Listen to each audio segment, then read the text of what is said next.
The New Orleans Pelicans have all their roster spots full up, but I'll tell you how they can still add someone like Walker Kessler to upgrade the center position. Plus, how are things different if Brandon Ingram changes his shot profile? It's a Wednesday episode of Locked On Pelicans. Let's go.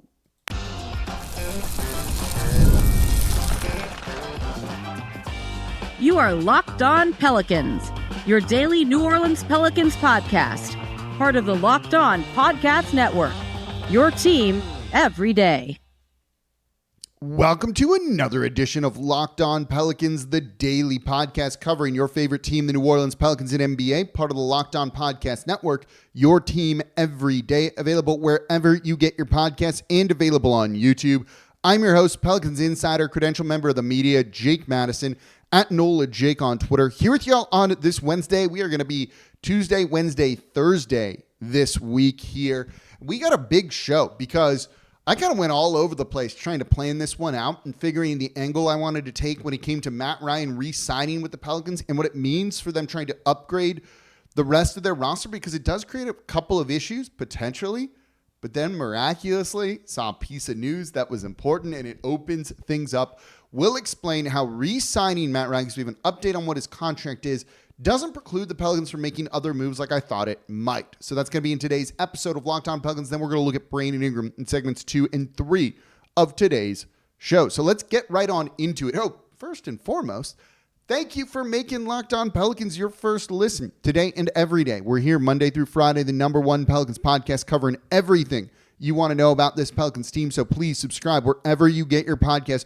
Join over 10,000 Pelicans fans on YouTube as well and become an everydayer. That means you listen Monday through Friday to Locked On Pelicans. We're going to be back to 5 days a week before you know it, answering all your questions. We're going to get back to doing a lot of live shows and things like that too. You've probably been seeing like the shorts and the clips that I've been putting up. If you just want kind of bite-sized segments of the show, we're getting those out for you. Other tools are going to be there too. It's going to be a lot of fun, so I'm looking forward to it. We are part of the Locked On Podcast Network, your team every day. So I initially was going to title the show something along the lines of re-signing Matt Ryan makes it harder to trade for Walker Kessler, or like something like that. But it turns out that's actually not the case. So when the Pelicans waived Matt Ryan and then re-signed Matt Ryan, we didn't know what the new contract was. It was stated that it was a restructured deal by Shams, but what does that really mean? Well, if it was a fully guaranteed deal, that would have meant that the Pelicans essentially are full up on roster spots. Right now, as it stands, they have 13 players on fully guaranteed deals and then 2 on unguaranteed deals. One of those is Jose Alvarado, but he's going to be here next season. There's no doubt in our mind. They're not going to waive him or anything like that. And then the other one is Matt Ryan, who could earn a spot through training camp, but I think the Pelicans are now keeping their options open a little bit here. He is signed to what's called an Exhibit 9 deal, and this is according to SpotRack.com, and I haven't seen this confirmed anywhere else. Michael Scotto of Hoops Hype, did tweet out that, they're signing him to a training camp deal with that sort of thing. It's basically a non-guaranteed training camp deal, that if he makes it past that, he is fully guaranteed on the roster. Maybe there's a partial guarantee in there, but it means they could waive him. And that's kind of the important thing, because if they want to upgrade the center position and do it in a substantial way, the most obvious player that you're going to be able to do that with at this point in time is with Walker Kessler from the Utah Jazz. It sounds like he's maybe not in their future plans. This is a guy who was really good his rookie year, finished 3rd in Rookie of the Year voting in 2022-23, but took a step back last year. Played in 64 games, only started 22 of them, and didn't really seem to have kind of the step forward, the improvement that you would have liked to have seen. Now, you don't need your center here in New Orleans to do too much. And if he can come in and rebound and block some shots and score a little bit inside, that's all this team really needs. And if he's kind of on the outs in Utah, and if Utah's not interested in a bigger Brandon Ingram trade, maybe if they were, something would have happened by now, you could go get Walker Kessler. And what's I think great about it is he's cheap, and it maybe just takes a first-round pick, even a partially protected first-round pick, to get a deal done. And the Pelicans have ways to add to this team without trading away players. So say they had an open roster spot. You see where now I was like, well, if they sign Matt Ryan to a fully guaranteed deal and that fills them up on roster spots, You can't really trade for someone because you don't have a roster spot for him without waiving someone else. But then if you waive someone, it counts against the salary cap, and this becomes an expensive transaction all of a sudden. But they have 2 traded player exceptions, one from the Kyra Lewis Jr. deal, which will expire in January of this coming year, and then the one from the Jonas Valanciunas signing trade, sending him to the Washington Wizards. Traded player exceptions last for a full year, and basically what it is you can just kind of like absorb someone's salary into that. You can also use it to sign players too. It can't be combined. So if you have a $10 million traded player exception and a $15 million player, you can't put those two together to go trade for a $25 million player. So Walker Kessler is tough to figure out a deal for because he's making just a shade under $3 million this year. That type of salary, if you're trying to give up something, doesn't really work. The Pelicans don't have tons of players in that range. You have Jordan Hawkins, who's $4.5 million. You have Eve Messi, who's $3 million. They're likely not going to trade either of those 2 guys. So the way that you could really easily get Walker Kessler is just absorb him into one of those traded player exceptions, and then boom, starting center without giving up anyone. That sounds great to us here, right? That's how you upgrade the roster while still maintaining your depth and shooters and different things like that. But if you don't have the roster spot for it, you can't do it. Say you waive Jeremiah Robinson Earl, you eat the $2+ million on his contract, you still got to pay that. It counts against the luxury tax, and then the incoming salary from Walker Kessler adds to that too. So that makes Walker Kessler, for all intents and purposes, like a $5 million player at that point in time. A $6 million player. That's not ideal for New Orleans. So this way, you could waive Matt Ryan, trade for Walker Kessler into that traded player exception, give up a first-round pick or whatever it might be, and make it work. The other thing that you could do here to make it even easier, I think, is simply just trade away Jeremiah Robinson Earl for Walker Kessler and do it that way.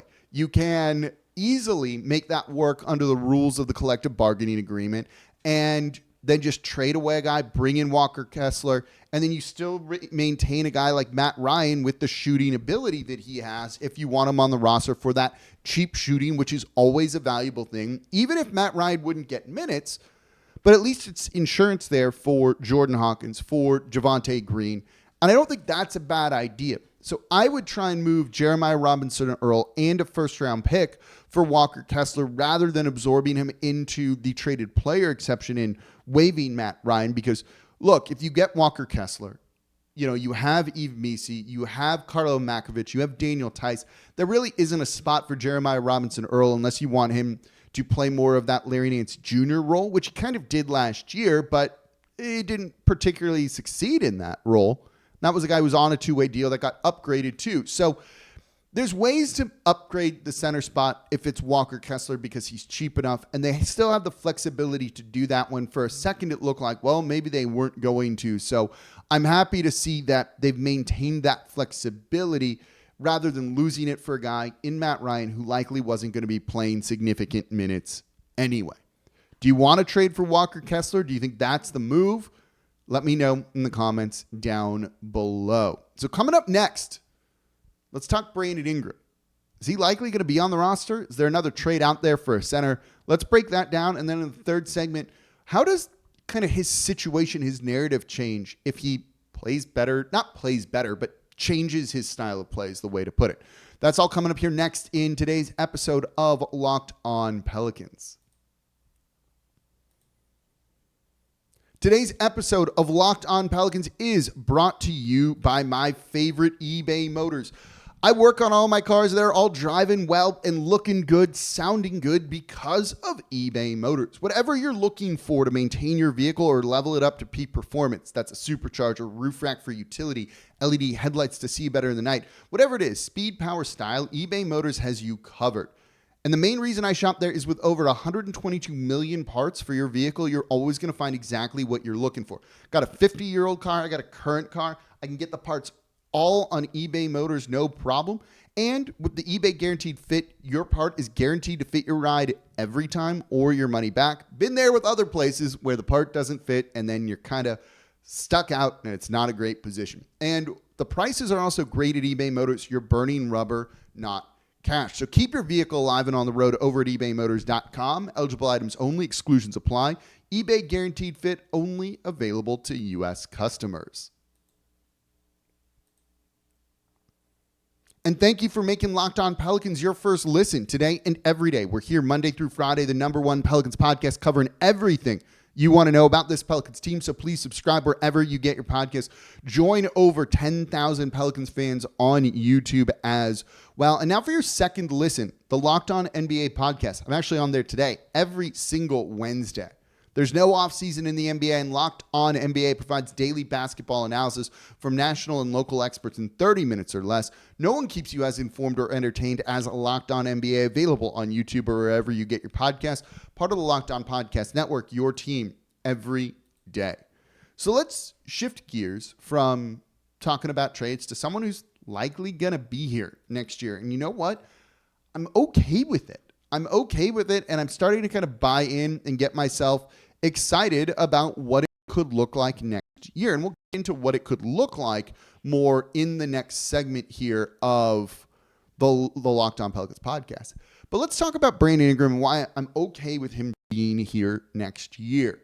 You know, there's a lot of concern about fit. You know, I have long defended him and Zion Williamson fitting well together, but I think you saw this past season that no, it was clunky and it didn't work.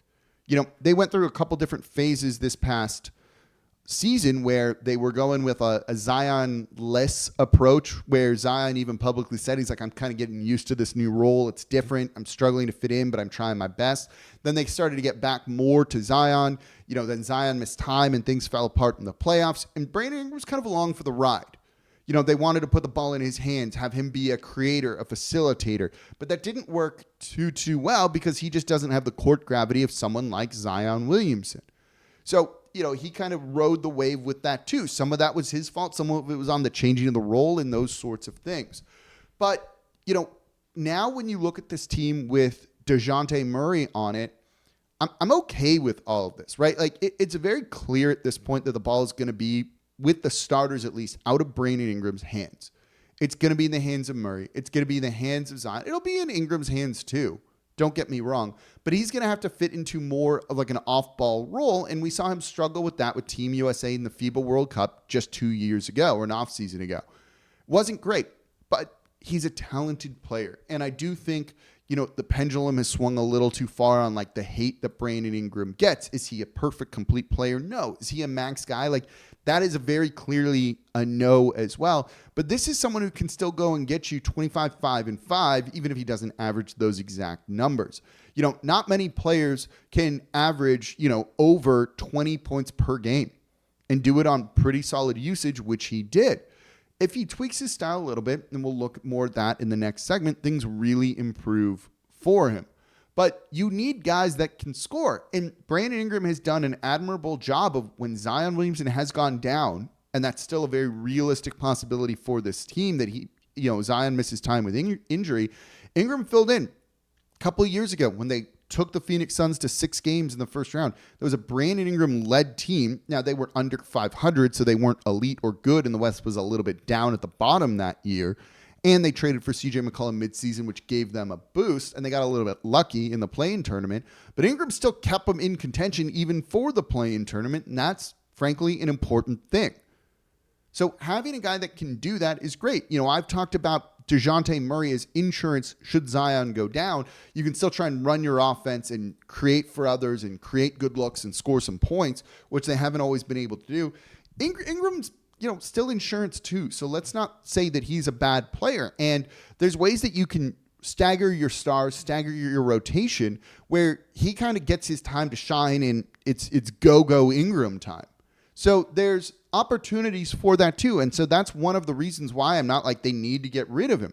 The other thing is, if he does, you know, not work, doesn't fit in, you can drop him in a sense, right? We saw them do that at the end of the Lakers game when admittedly he was coming back from injury and not the most effective. He had a bad game that game, but it wasn't like you had to play him. And with, you know, more players that should be starting on this team than starting spots, it at least gives you the leeway to do that sort of thing. I did a show on this that Ingram fans didn't like, and that's valid, and I understand it of, yeah, you got to start Brandon Ingram, but you don't have to close games with him if he's not filling the right roles here. And that's, a bit of a luxury to have, and that's not an ideal way to use a $30+ million player, but at least that option exists. And say he doesn't fit with Zion this year, doesn't fit in with the team. That's a hypothetical. We don't know that for sure. The fact that you can drop him is a good thing. Most teams wouldn't be able to do that. Now, it's still probably not ideal, and they're certainly going to likely close with Brandon Ingram, right? That's the assumption. But at least you have the option to go with different combinations of guys that are going to help you win games. One of the things I'm asked a lot about is, are you worried about Brandon Ingram in a contract year? What does that look like? And I'm not, because of this reason. They can drop him. Right? He's trying to get the bag. He's trying to get a max deal. Now, he's not going to get that. More on that in the next segment. That's not going to happen. It's very obvious by now that that is not going to occur for him. He's not going to get that contract that he wants. So everyone seems to think, well, when he's got the ball, he's just going to go try and score and score and score and do all that and not play the team style of basketball. They're going to drop him. And that's also not going to actually help him earn that contract. Say in those type of games, those moments, he averages 30 points per game. Teams aren't going to look at that and just forget about the years of data that they have. Yes, some GMs might look at that and be like, look at him, 30 point per game score, led the league in scoring, let's say, because he was just kind of being a ball hog. And Ingram wouldn't do that in the first place. That's not going to actually earn you that contract, because that's not the type of player that teams want. And any team with cap space isn't going to be interested in doing that whatsoever, as they're building around a young core that needs to develop, and that would kind of hamper that. And I think teams are then going to look at Ingram acting selfishly and go, we don't want any part of that. We're not going to offer him that kind of money.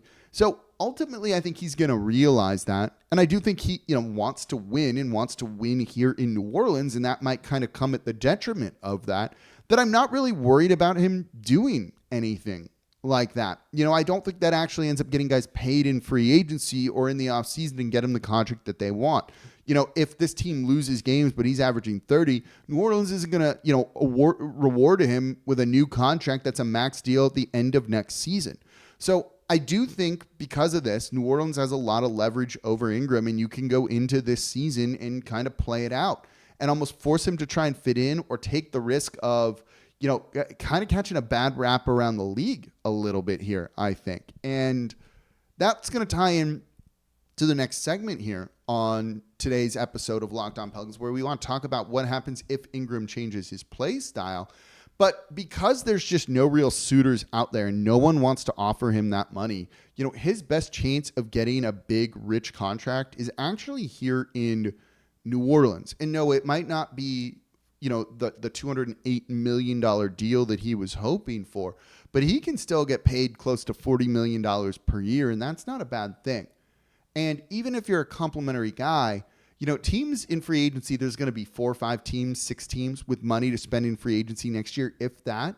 They're probably not going to want to throw $40 million at a guy that is kind of working as your number 2 right now, and that's your big free agent signing. The team that's more likely to do that is a team that wins and wants to keep their guys together. And that could lead to another trade. So let's talk about that, because that's how CJ McCollum ends up leaving New Orleans. Let's talk about that coming up here next in today's episode of Locked On Pelicans.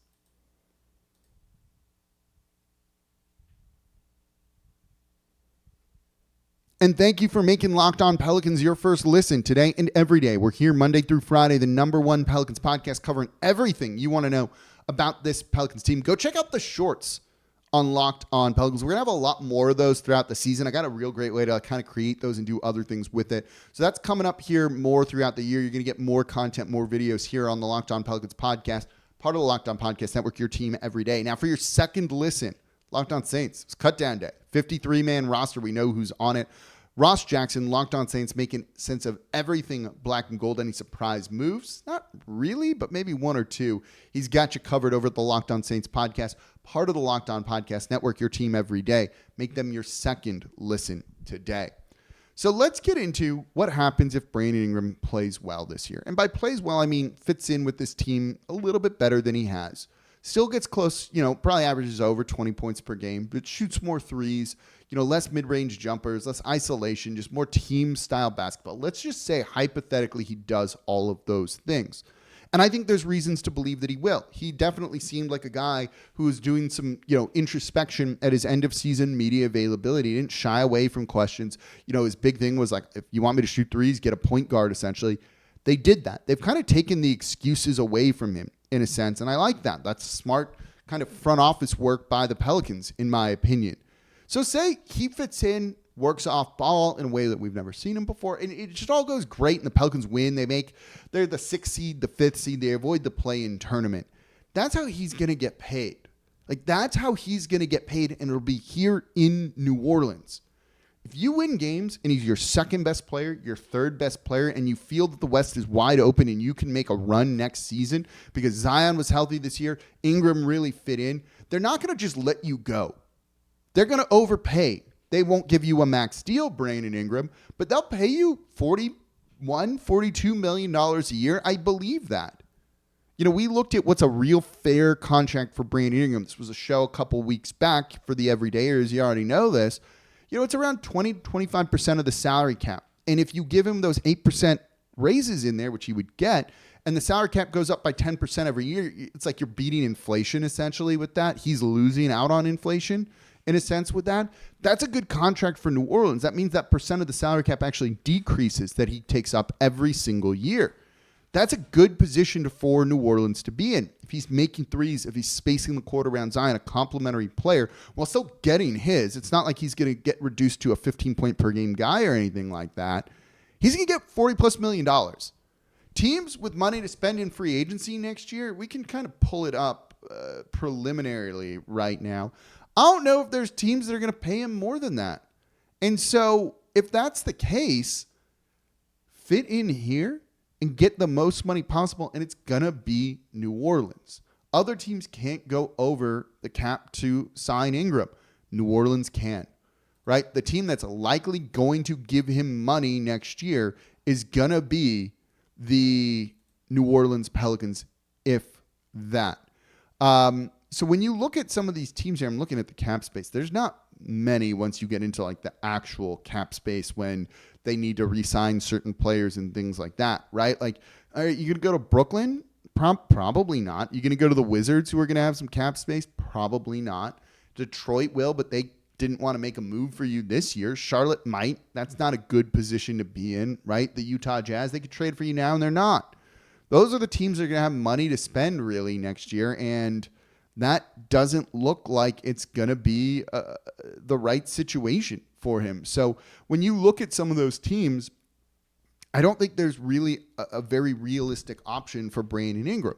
So that means that his best chances of getting paid are going to be, coming back to New Orleans. And if he wants them to offer him more than what he's making now, say his ceiling, if, you just kind of want to re-sign him, is $39 million, essentially what he's making now under the new salary cap structure, probably kind of less technically. You can do that. But if you want above that, if you want 40 to 45, and I think that can be a fair enough number for him, yeah, you got to fit in a little bit more. And the only team that's going to offer him that, I think, next offseason is going to be the New Orleans Pelicans. The Atlanta Hawks did not want Brandon Ingram back. It's been reported by Will Guillory in a trade in that DeJounte Murray deal. Right? Like, they did not want him in the DeJounte Murray deal, right? So there's that. Cleveland makes the most sense. They haven't made a move for him yet. They decided just to re-sign Jared Allen. You could still make that trade happen during the regular season. Okay. Utah could, but from what I've been told, they want to tank a little bit more. That could change, but they want to go after Cooper Flagg. All of those kind of bottom-feeding teams that could make a splash for Brandon Ingram. You could have had the San Antonio Spurs. All of those teams kind of want to be in whatever, the funny tagline is for Cooper Flagg. And that makes a lot of sense as he looks legitimately really good and has already kind of competed in a positive way, even if it was in practices against Team USA.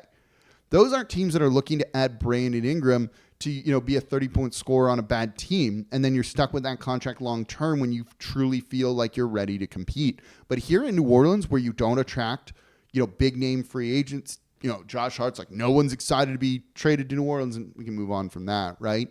You'll re-sign your own guy that fits in, that helps you win. And what that then means is, rather than looking at booting Brandon Ingram out the door, it's going to lead to a trade for CJ McCollum.